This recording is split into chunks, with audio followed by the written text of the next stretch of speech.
안녕하세요. 알려준 마당 김쌤입니다.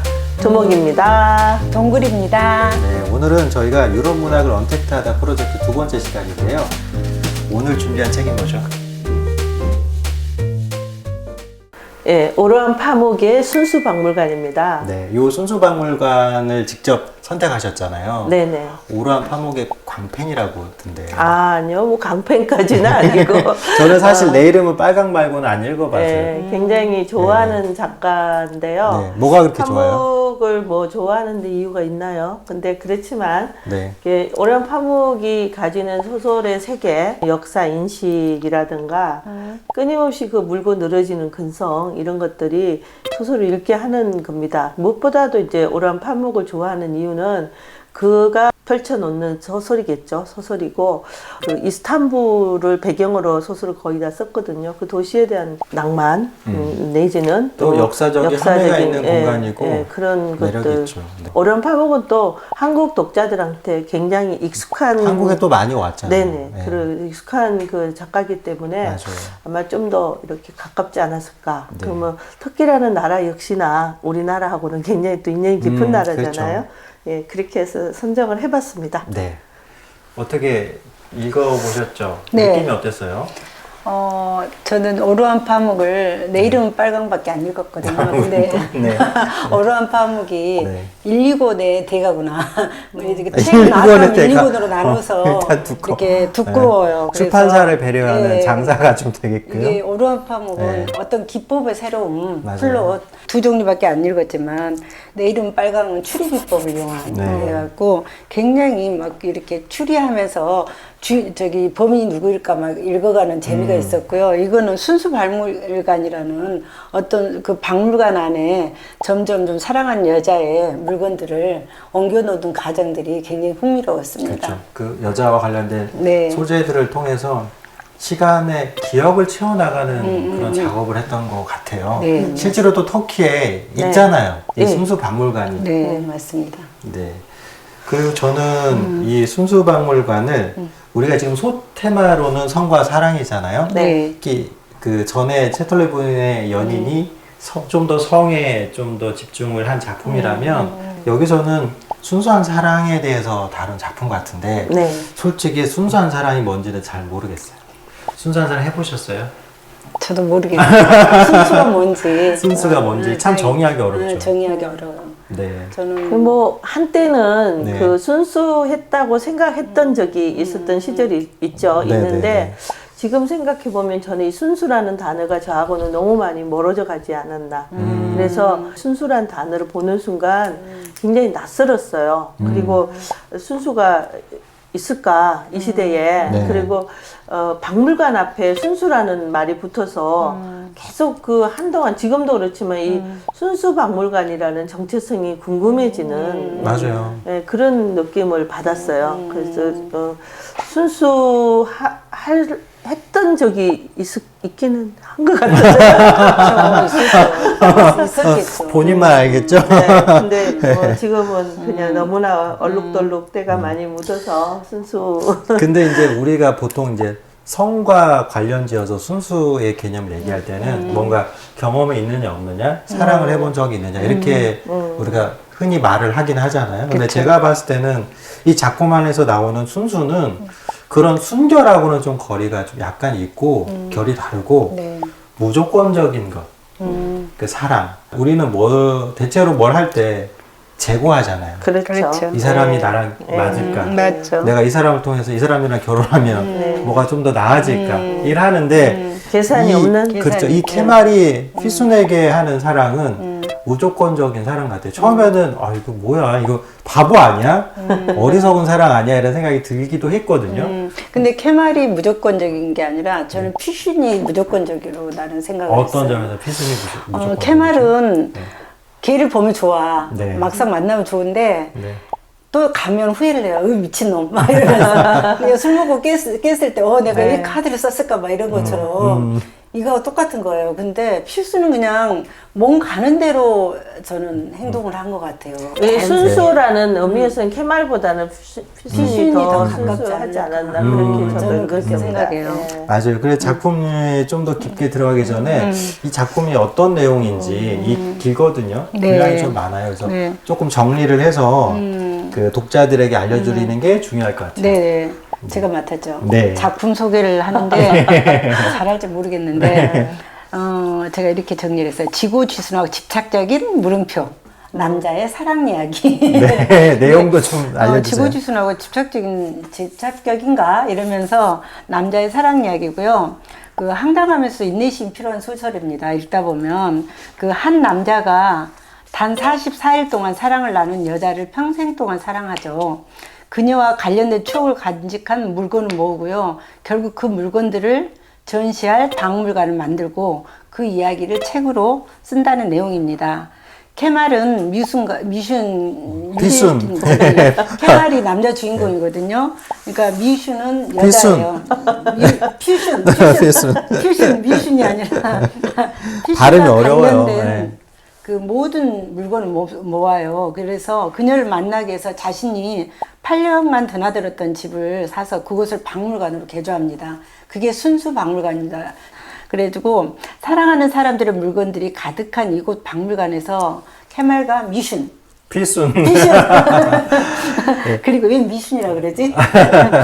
그리고 그들의 모든 경험을 확인할 수 있는 게 순수 박물관의 핵심 요지입니다. 좀 더 이제 단순하게 설명하면 캐말이라는 남자에게는 이미 시벨이라는 약혼녀가 있었어요. 맞습니다. 그리고 이 캐말이라는 사람은 네. 그 집안은 사회적 지위가 높고 굉장히 부유한 사람이에요. 맞습니다. 이 시벨은 거기에 맞는 사람이에요. 그쵸. 그 약혼녀. 약혼녀 시벨은. 네. 아, 근데 그렇죠. 피수는 먼 친척인데 네. 약간은 중산층보다 조금 못 사는 정도의 가난한, 사람이에요. 가난한. 맞아요. 쉽게 말하면 가난한 축에 가난하죠. 속하는 정원.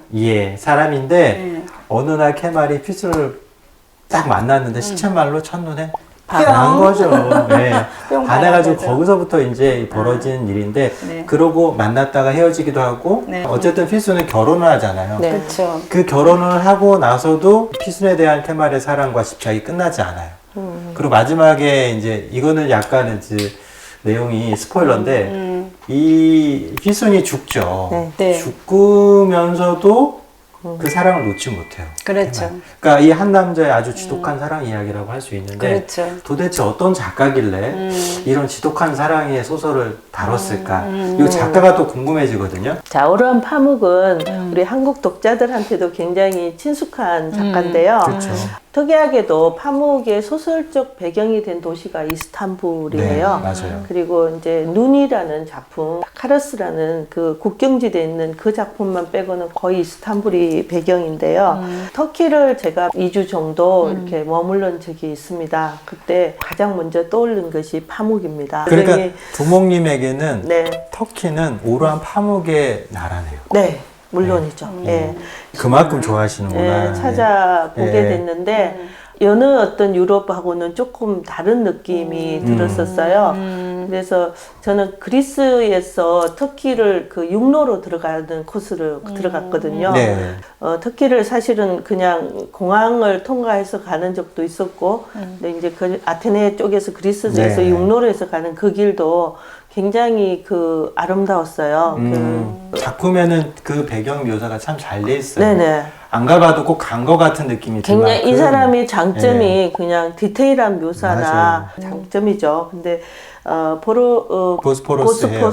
보스포러스 네. 오늘 발음이 굉장히 다 어렵습니다. 필순, 보스포러스. 네. 보스포러스 해협에 예. 제가 이제 배를 타고 직접 이렇게 탁심 광장과 네. 그다음에 순수박물관 있는 쪽 그쪽을 이렇게 바라봤을 때 유럽이 이렇게 한 3%라면 아시아가 한 97%로 된 그렇죠. 우리 남한의 한 8배 되는 면적을 가진 터키인데요. 그 모스크라 그러죠. 네. 그 사원, 소피아. 소피아 예. 사원에 갔을 때도 뭔지 모르게 이렇게 이렇게 문화가 이렇게 혼재되어 있다는 그런 느낌을 맞아요. 받았어요. 그래서 이 작가는 내 이름은 빨강이라는 2006년도에 노벨 문학상을 그렇죠. 봤죠. 네. 그리고 이제 2년이 지난 다음에 2008년도에 네. 이 순수박물관을 이제 발표합니다. 그러면서 나는 이 소설로 기억되기를 원한다는 말을 하면서 본격적으로 연애 소설을 써본 것이 바로 이 순수박물관이라는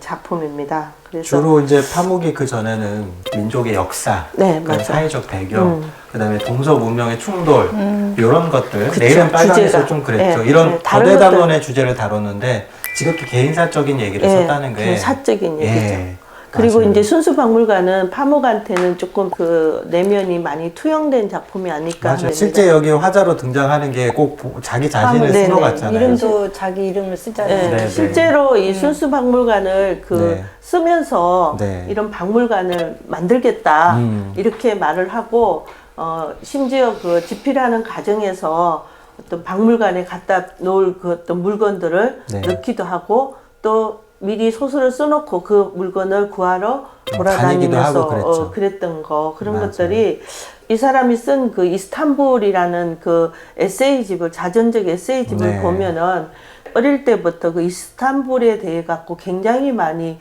기억이 이렇게 아카이브 되어 있는 사람이다. 맞아요. 네. 그래서 어쩌면 이 이스탄불을 얘기하지 않고는 오르한 파묵을 얘기하기가 어렵겠다. 뭐 그런 생각을 하게 됩니다. 그래서 파묵의 소설은 이스탄불에서 시작되고 이스탄불에서 끝이 난다. 이렇게 말씀을 드려도 좋을 정도로 그의 소설과 삶에 압도적으로 들어와 있는 이스탄불이라는 도시 드리고 이 싶습니다. 순수박물관도 이스탄불 내에 있잖아요. 네네. 만들어져 네. 있고 이따가 설명을 좀 드릴 텐데 그 위치가 어디고 또 가서 그 실제로 책을 가지고 가면은 스탬프를 찍으면은 공짜로 들어갈 수 있잖아요. 그런 것들도 이제 동건쌤이 소개해 주실 텐데 이 파묵에게 있어 터키는 약간 양가 감정이 드는 그 조국인 것 같아요.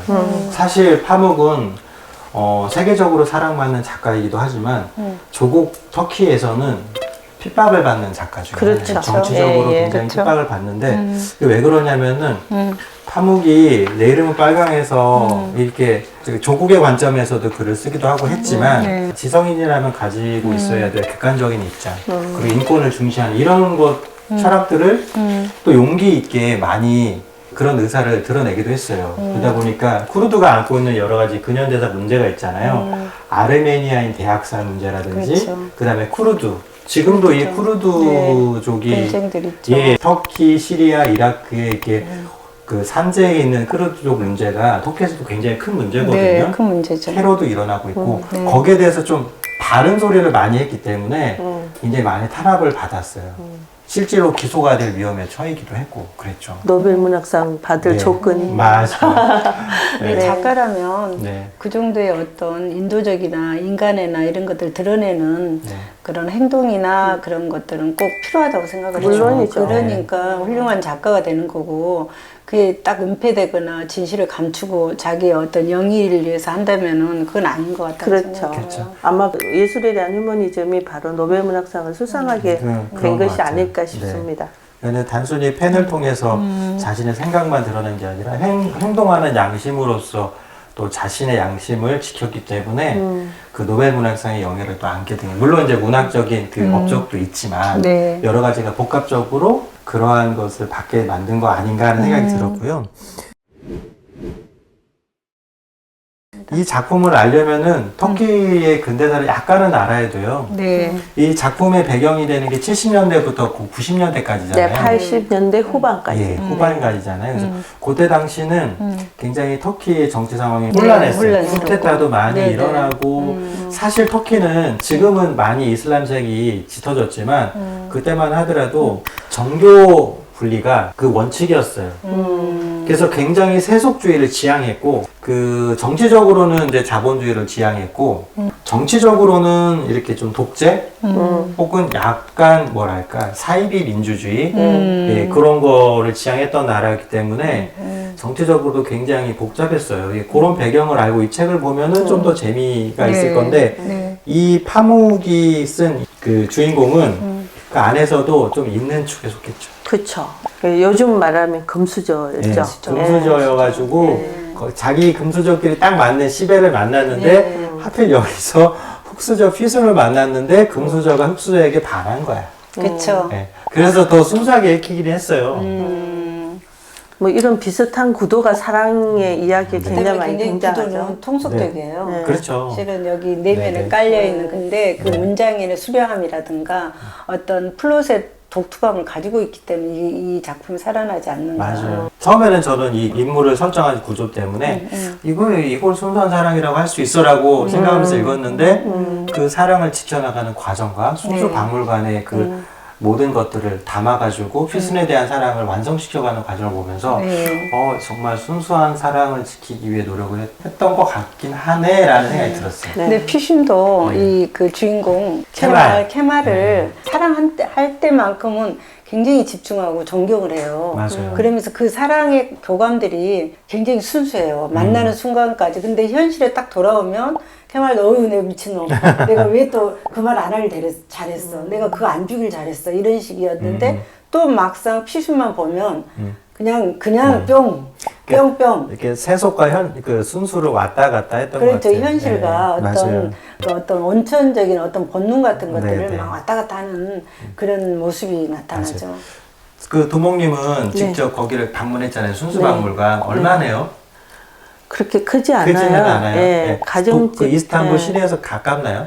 예. 그 탁신 광장에서 걸어서 갈 수도 있는 곳인데요. 관광객이라면 쉽게 찾아갈 수 있는 곳이네요. 네, 그렇게 어렵진 않아요. 네. 근데 우리나라로 말하면 약간 명동 골목 같은 아우, 느낌? 예. 시내의 중심가인데 네네. 느낌이 네. 어땠어요? 첫인상이?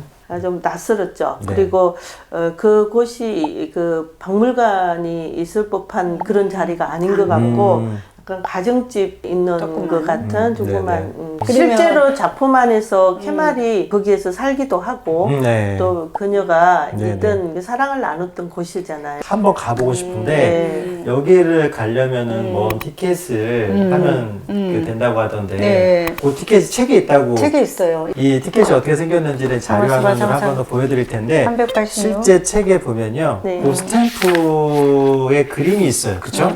여기 있다. 이렇게 있어요. 네. 여기다가 스탬프를 받고 가면 돼. 네. 여기다가 스탬프를 받아가지고 가서 찍어가지고, 받으면은 네. 무료로 입장할 수 있습니다. 일에 무료 입장권 순수박물관. 예. 신비스럽죠. 사실은 책 한 권을 들고 네. 순수박물관을 찾아가는 여행자의 모습이 그려지기는 하는데요. 거기 이제 그 뭐 안에서 사실 촬영도 잘 못하게 하고 이제 그래서 그냥 기억만 이렇게 가지고 있는데 저는 그 터키라는 나라가 주는 이국의 어떤 정치 네. 같은 거 그리고 옛날과 그 현재가 이렇게 공존하는 그렇죠. 듯한 느낌이 들었어요. 사람들이 저도 잠깐 헷갈렸는데 네. 어제 이제 그 동골 쌤이 수도가 어디냐고 물으니까 갑자기 이스탄불인가 헷갈렸거든요. 이스탄불인 줄 알았어요. 근데 네. 많은 사람들이 이스탄불이 수도인 줄 아는데 앙카라가 네, 수도입니다. 그만큼 대표적인, 마치 미국 네. 하면은 뉴욕이 대표적인 것처럼 워싱턴 맞아요. DC보다 네, 네. 그럴 만큼 이스탄불이 터키에서 차지하고 있는 그 위상과 비중이 큰 거죠. 그러니까 그 인류의 문명이 살아있는 거대 박물관이다 이거 토인비 말이 네, 네. 저는 그래서 터키를 늘 가보고 싶은 일인이었거든요. 네. 그런 것들이 굉장히 유명하잖아요. 거대 박물관이다. 뭐 땅 밑에 굉장히 유물이 많이 붙어 그렇죠. 있죠. 있어요, 실제로. 로마 시대 문 그러니까 문화遗迹우리나라로 조금 하면 많고. 저쪽에 갑자기 생각 안 나요. 몽촌 토성 같은데. 거기 제가 옛날에 네. 거기 집이 하나 있었던 아, 집이 그 몽초토선 바로 뒤에 예. 근데 거기 밑에가 유물이 맞아요. 금수저셨네요. 네. 아니 백제 전세 끼고 그랬는데 그 밑에 유물이 많다고 맞아요. 그래가지고요. 지금도 백제 네, 그- 판 걸 후회합니다. 판 거를 왜? 재개발하면 밑에 해가지고 또 개발이 잘 안 된대요. 지금 산으로 가고 있어. 네, 그런 것처럼 이스탄불이 네, 맞아요. 사실 이스탄불은 말씀하신 것처럼 문명과 문명도 공존하지만 시간과 시간도 공존하고 맞아요. 있어요. 예. 과거의 제국주의 시절의 어떤 그런 것들. 그 다음에 또 이스탄불은 또 한동안 오랫동안 비잔틴 제국의 수도 역할도 했잖아요. 맞아요. 네. 그래서 시간과 시간이 공존해 있고 또 문명과 문명이 교차해 있는 아주 매력적인 곳인데요. 맞아요.